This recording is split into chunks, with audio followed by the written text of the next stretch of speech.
I wanted to quickly explain this video before we dive into it. When we started the business 4 years ago, we toyed around with the idea of doing a podcast. And one of the ideas that got traction was to record it whilst I was doing the deliveries. So this is kind of a riff on that. And in true podcast fashion, I don't believe you really need to watch this as it's playing. There's not a lot of action, but I do discuss the state of business out there in today's crisis. We talk about working with green coffee vendors, some day in the life stuff, and we also talk about our new hero Sam from USPS. So if you actually like this longer format, let us know and we'll probably dive further into it and have a lot more fun with it.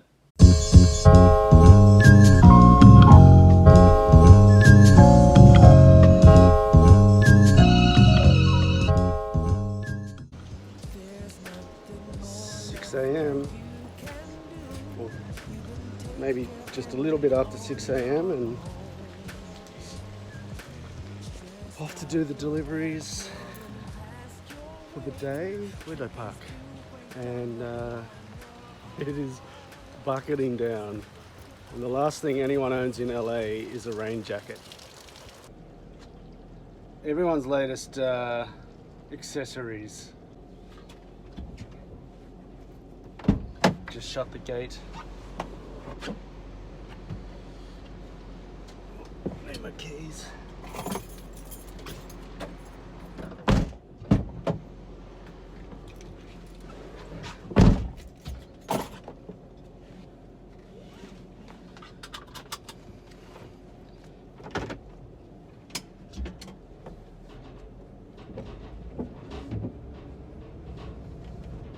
And away we go.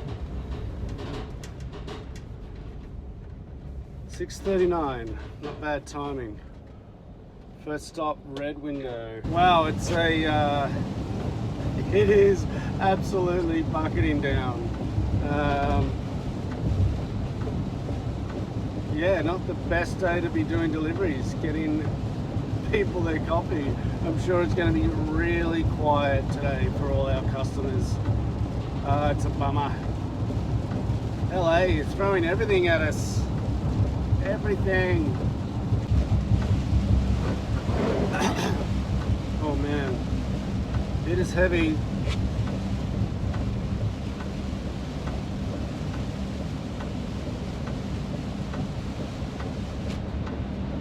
You know, owning a roasting business is really like, we're kind of like a barometer in a sense where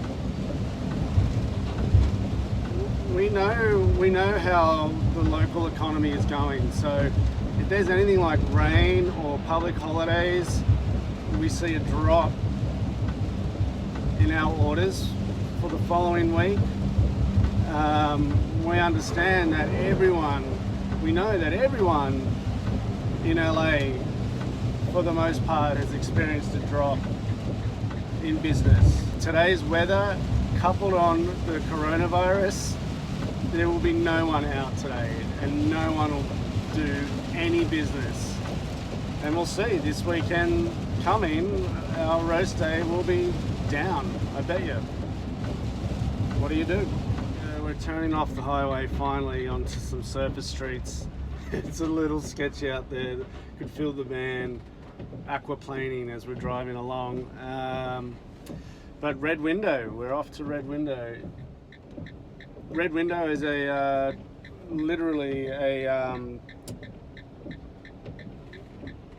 think it's like 6x10 brick shack that Dan and Lee built in Studio City because they're Australian. They didn't have access to the kind of coffee that they wanted, or they felt they didn't have access to it.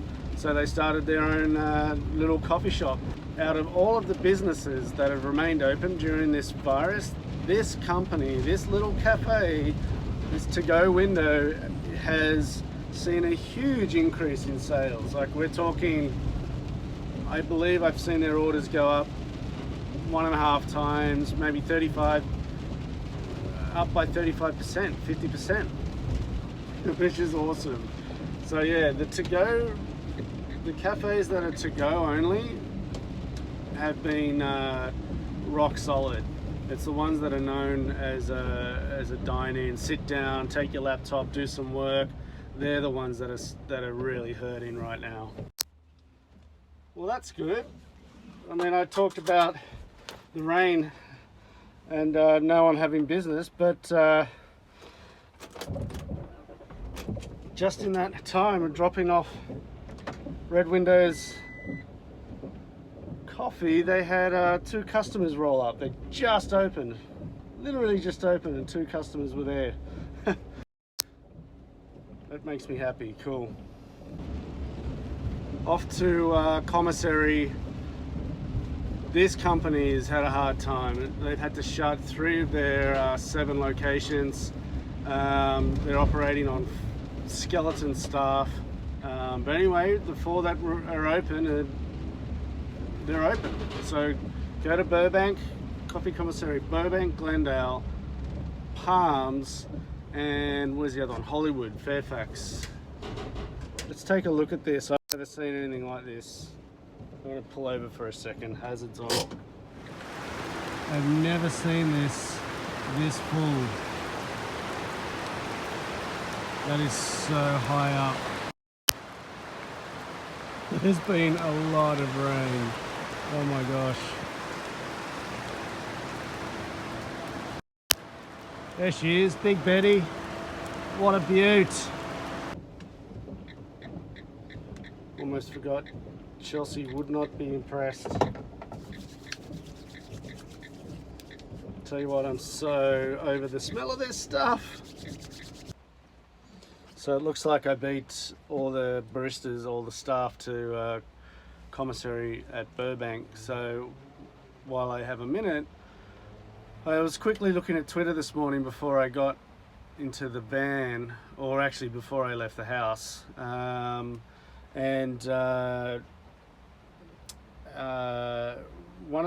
question that's been floated out there right now is, should the baristas who are still currently working get danger money, or get extra pay?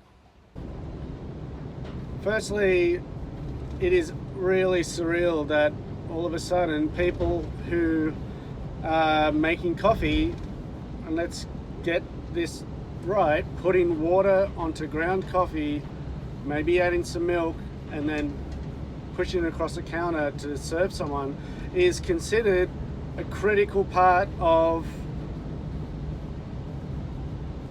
or a critical function of our lives, and so they are allowed to remain open. So that aside, all of a sudden the youth, a lot of young people, a lot of people who don't have maybe much money or are stringing a job together while they're at school, are considered a central part of life and are on the front lines. It's a little bit crazy, but let's just roll with that. Do I think they should be getting danger pay? Yes, sure. I do think that. I think that they are put in harm's way all of a sudden, which is highly unusual, and as a result, they should be getting additional pay. Now, who can afford to pay people more money right now when, for all intensive purposes, revenues have dropped anywhere from 50 to 75 to 80%, and business owners are forced to make decisions. Should they close? It's cheaper to be closed than it is to be open. Or should they stay open and put their staff, who are primarily young, out on the forefront?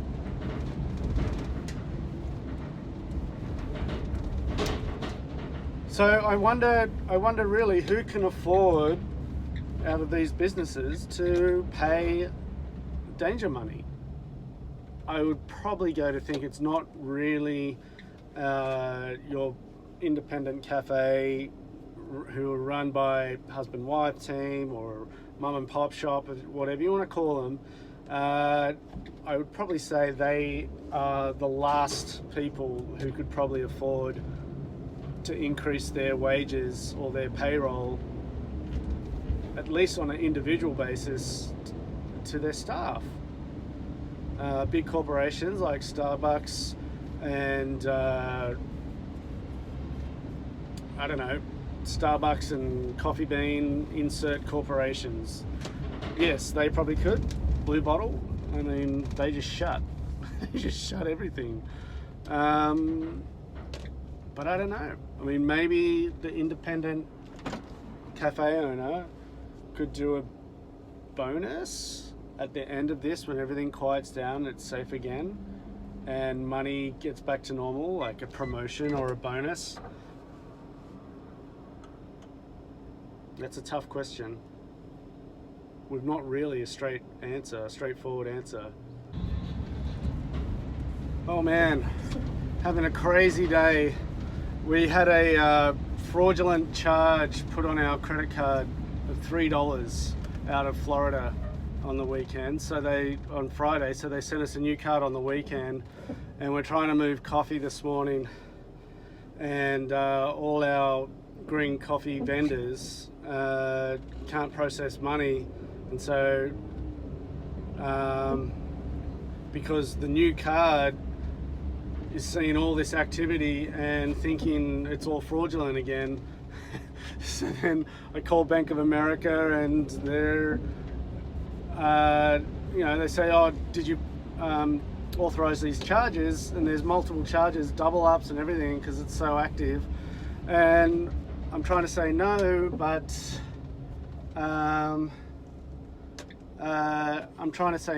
there's no representatives. I asked, oh, can I speak to an associate? And they said due to circumstances, there are no associates to assist you. And I'm about to go to a Bank of America now, but it looks like they're shut. So there's that. The card saga continues. Finally got through to a representative. They said they cleared the alerts, and the card is unlocked and ready to go. And then the first vendor that we tried to pay to get our coffee moving declined again. I then try and call the phone line, the card services, and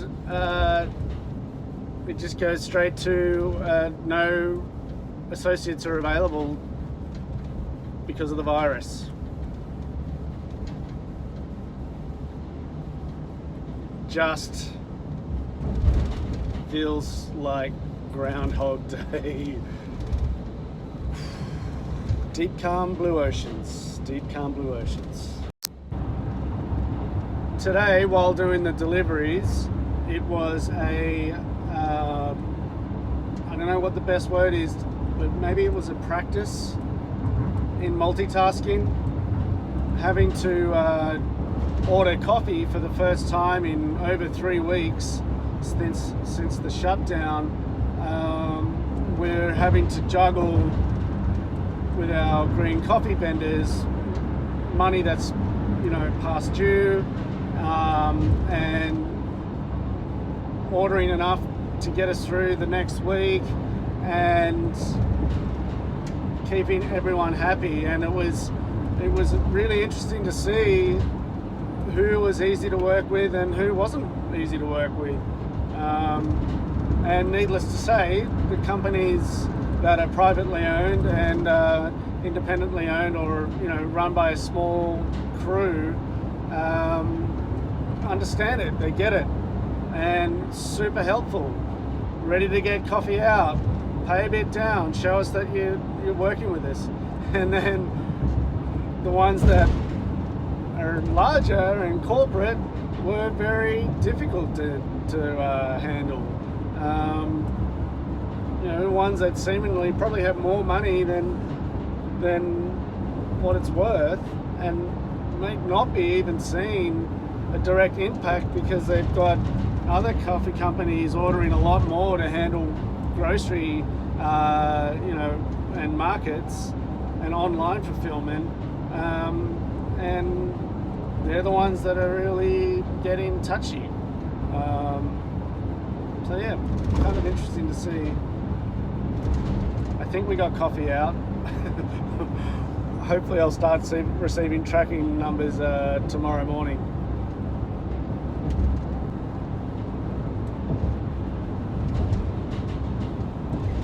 So that's it. My day's done. I did my last drop at 11:15, and on my way back to the warehouse. We usually have two drivers,